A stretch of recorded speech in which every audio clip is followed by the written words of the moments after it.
En el principio, solo existían estos parajes escondidos en los montes aquilanos, después de que los romanos los desentrañaran en busca de oro y acabaran despoblados.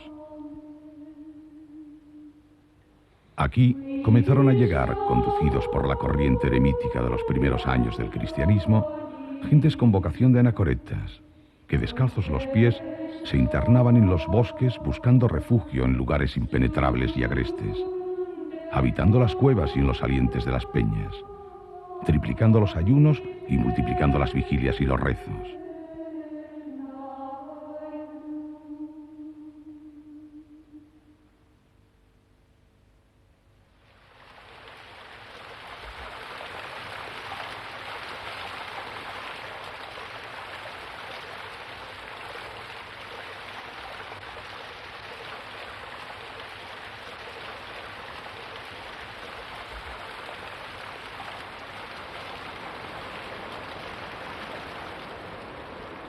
También se escondió en estas espesuras un godo fuerte y severo, emparentado con la familia real, con fama de santo, y que venía huyendo de las multitudes.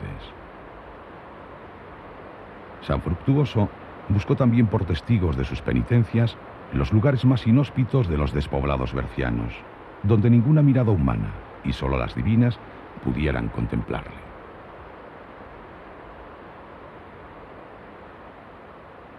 Pronto se le unieron otros monjes para quienes creó una nueva regla mucho más dura y más seca que la del santo Isidoro, y que acabaría extendiéndose por toda la España del norte.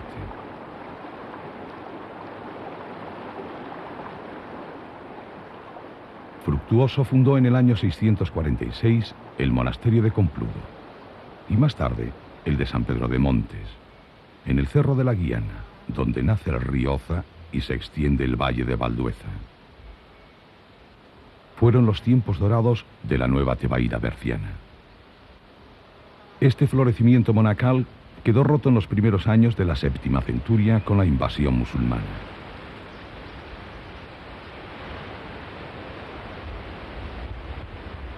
Llueven luego silencios y olvidos, crecen las zarzas y los castaños, y así han de pasar 2 siglos.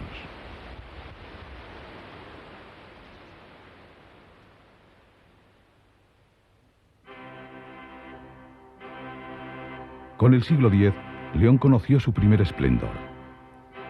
Los reyes iniciaron la repoblación en los primeros años de la Reconquista, y desde Córdoba llegan los monjes mozárabes con sus complicados ritos litúrgicos y los principios de las reglas hispánicas.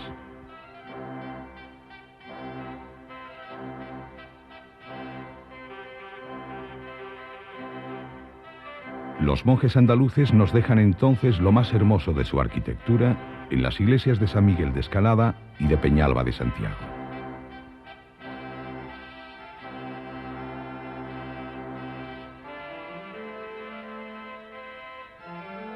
Los monasterios repoblados se consolidan como auténticas colonias agrícolas y son muy favorecidas por los reyes, que aseguran así territorios y fronteras. Otro gran monje fue el mayor artífice de estas nuevas fundaciones, San Genabio.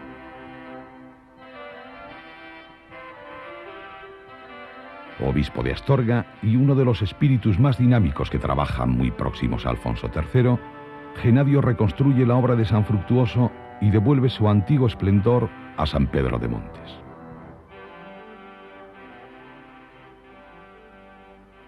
Consolidada en Europa y admitida en las abadías de Sagún y Carracedo, ahora se menciona por primera vez la regla de San Benito.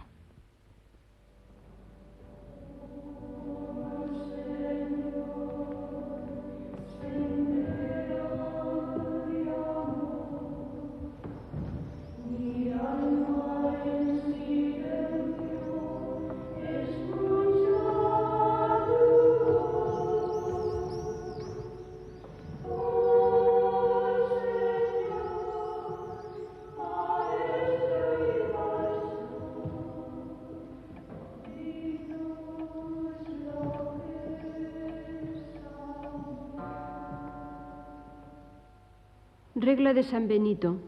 Prólogo. Escucha, hijo, estos preceptos de un maestro, aguza el oído de tu corazón. Acoge con gusto esta exhortación de un Padre entrañable y ponla en práctica, para que por tu obediencia laboriosa retornes a Dios del que te habías alejado por tu indolente desobediencia. A ti, pues, se dirigen estas mis palabras, quienquiera que seas, si es que te has decidido a renunciar a tus propias voluntades y esgrimes las potentísimas y gloriosas armas de la obediencia para servir al verdadero Rey Cristo el Señor. La irradiación de la regla de San Benito difiere notablemente de las de otros fundadores. No es una familia monástica que crece y se extiende, sino la de un documento que se difunde y acaba por penetrar en casi todos los monasterios de Occidente. En aquella primera España, algunas de las particularidades del monacato visigodo permanecían muy vivas para ceder fácilmente al paso de una moda extranjera. Empezó a abundar entonces un monacato compuesto al que la regla de San Benito proporciona los principios espirituales. Estos principios estructuran todavía hoy la vida del monje a partir de tres actividades fundamentales: la oración, la lectura de textos sagrados y el trabajo.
El empuje de Almanzor, al final del milenio, dio de nuevo con todo en ruinas.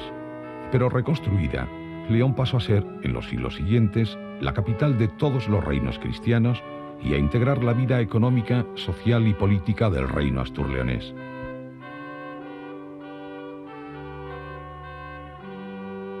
Esta época de plenitud medieval leonesa también lo fue de expansión para la nueva ola benedictina que recorría Europa bajo los vientos del Cluny francés. Los lazos que unieron a los cluniacenses con la península se anudaron en el reino imperial de León con Fernando I y sobre todo con Alfonso VI y su hija doña Urraca, que pagaron a la orden elevadas rentas anuales en oro y posesiones. Los antiguos valores de la regla de San Benito cayeron en el vacío sustituidos por la riqueza y el poder. Entonces, los cluniacenses hicieron de Sahagún la más grande abadía feudal de España, antes de que la historia le pasara sus cuentas.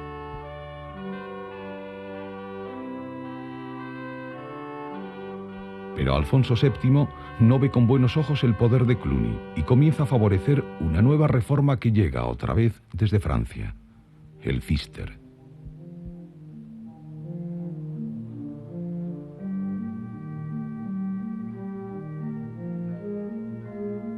Bajo la advocación de Santa María, como todas las fundaciones de la Reforma, aparecen entonces en León los primeros monasterios de monjas cistercienses. Gradefes se funda en 1168 y el de Santa María de Carrizo aparece 8 años más tarde.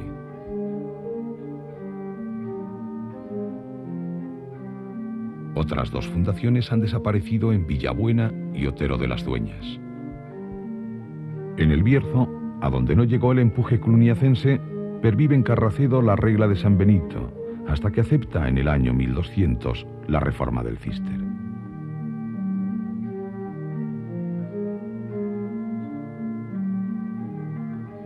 La nueva observancia se impuso también bajo aquella influencia entre las monjas de San Miguel de las Dueñas, muy favorecidas por la infanta Sancha, hermana de Alfonso VII, que hace grandes donaciones a las santas monjas que allí sirven a Dios por los siglos de los siglos.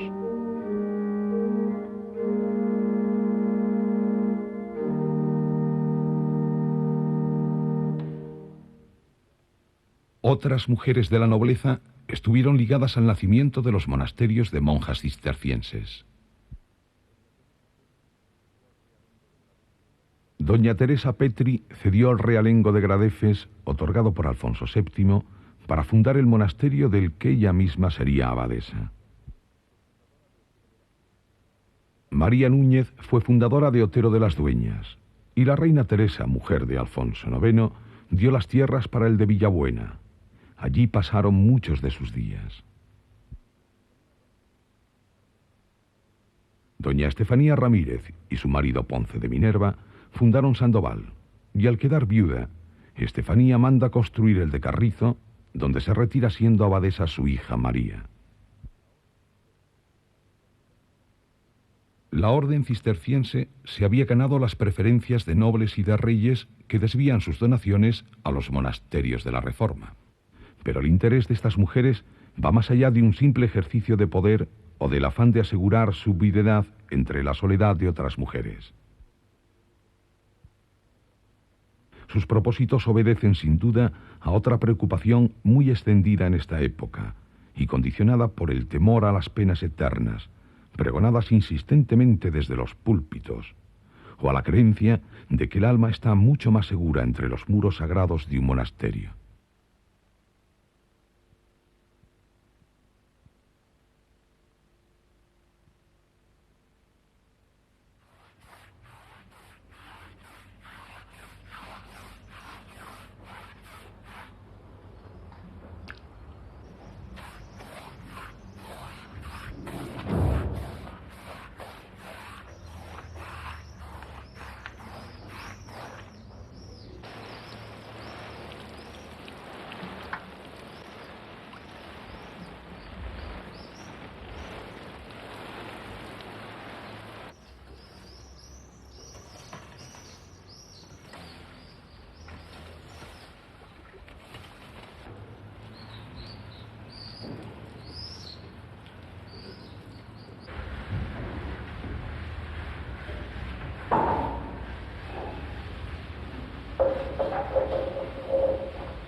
La reforma del Cister frente al Cluny significó una vuelta a la dureza de la primera regla de San Benito, una reacción frente al espíritu de Cluny, aristocrático e intelectualista.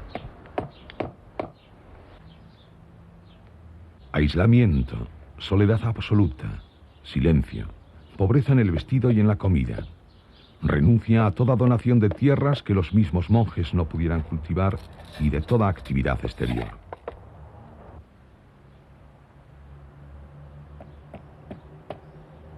Simplicidad en la liturgia, en la organización general de la vida, en la hospitalidad, en el arte.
También los edificios que albergan al monje cisterciense deben respirar pobreza y sencillez.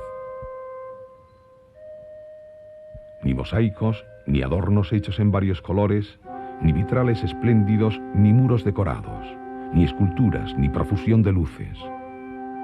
Una iglesia modesta y una espadaña sencilla. Se acabó la exuberancia ornamental de los templos cluniacenses. Pero los artistas, al fin, dieron con el sello de la fuerza, inventaron la gracia de la ojiva y encontraron la armonía en la proporción. De nuevo, hubo belleza.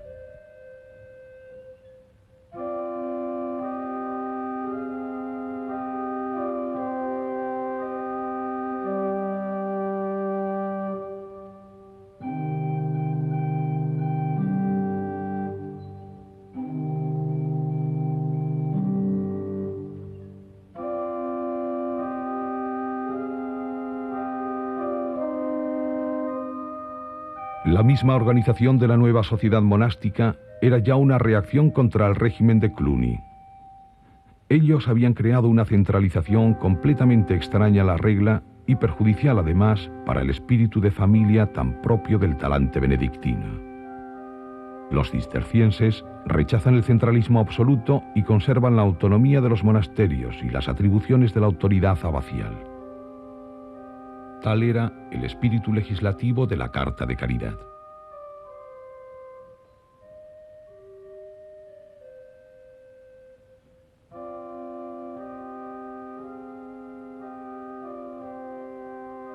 Pero el cister sufrió evolución como toda sociedad de hombres, por pura y perfecta que sea.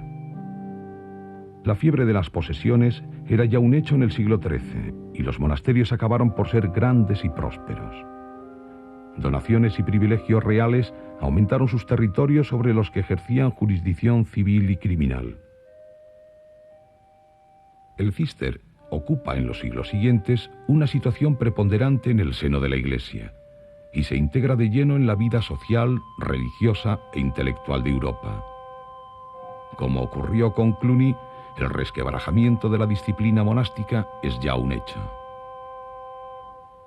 Pero a partir del siglo XVII y hasta nuestros días, surgen movimientos dentro de la orden que consiguen devolver al cister a la primitiva observancia de la regla benedictina y a las mismas ideas de soledad y aislamiento que pregonara insistentemente Bernardo de Claraval.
pero estos son tan numerosos y se hallan tan dispersos que les será difícil conservar, lo mismo que a la orden cisterciense como tal, el ideal tan exigente de quien había animado con su ardor este cuerpo que creció con asombrosa rapidez y se hizo demasiado grande.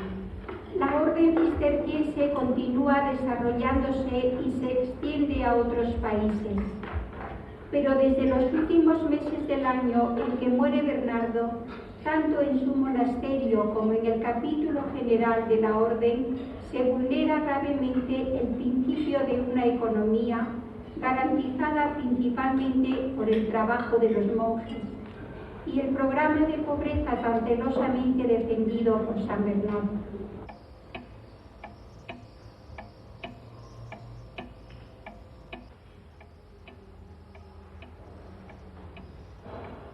Hay un tiempo para todo en la vida cisterciense, desde la primera oración, antes del alba, hasta el final del día. Todo a las horas correspondientes, tanto de día como de noche. Un tiempo contado en horas latinas, el tiempo entre las manos que se va en cada puntada. Un tiempo encerrado en el monasterio desde hace siglos, siempre el mismo, que regresa al día siguiente como una oración circular e interminable, tejida entre la contemplación y la simpleza de los gestos.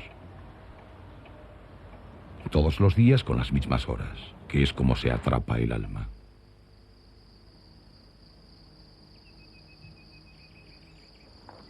Cuentan las crónicas que en tiempos de las cruzadas había en Normandía un antiguo monasterio regido por una abadesa de gran sabiduría. Cientos de monjas oraban, trabajaban y servían a Dios, llevando una vida austera, silenciosa y observante. Un día, el obispo del lugar acudió al monasterio a pedir a la abadesa que destinara a una de sus monjas a predicar en la comarca. La abadesa reunió a su consejo y después de larga reflexión y consulta, decidió preparar para tal misión a la hermana Clara, una joven novicia llena de virtud, de inteligencia y de otras singulares cualidades. Fue a arrodillarse ante la abadesa. ¿Puedo ir ya, reverenda madre? La anciana abadesa la miró como si leyera en su interior. En la mente de la hermana Clara había demasiadas respuestas. Todavía no, hija, todavía no. La envió a la huerta, donde trabajó de sol a sol. Aprendió a esperar el crecimiento de las semillas y a reconocer por la subida de la savia cuando había llegado el momento de podar los castaños.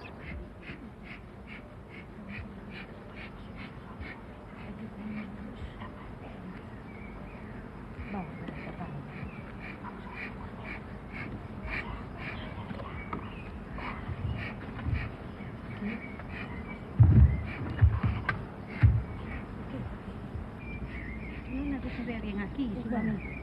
¿Por aquí? Ahí. Tú por detrás. ¿Tú en la parte de atrás? Ahí está. Sí,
Los monasterios todavía conservan, después de los expolios, numerosas imágenes y símbolos de un pasado que no solo pertenece a la orden, testigos presentes de aquellos primeros tiempos en que los monasterios y las cortes de los reyes eran los ejes de la vida y de la historia medieval.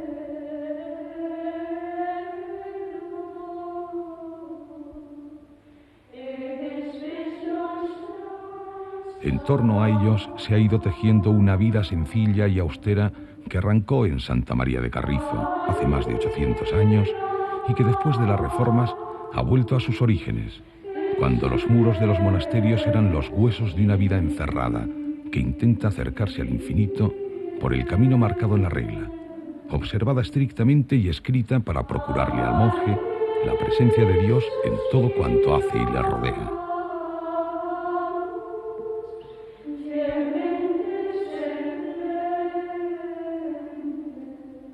Hoy, estas mujeres guardan aquellos legajos y pergaminos donde están apuntados los pecados de hace siglos y que los estudiosos vienen a interpretar. Mientras, ellas, en el coro, cantan la antigua salve cisterciense, marcando el final de la jornada monástica, el tiempo circular que las acerca a la perfección de sí mismas.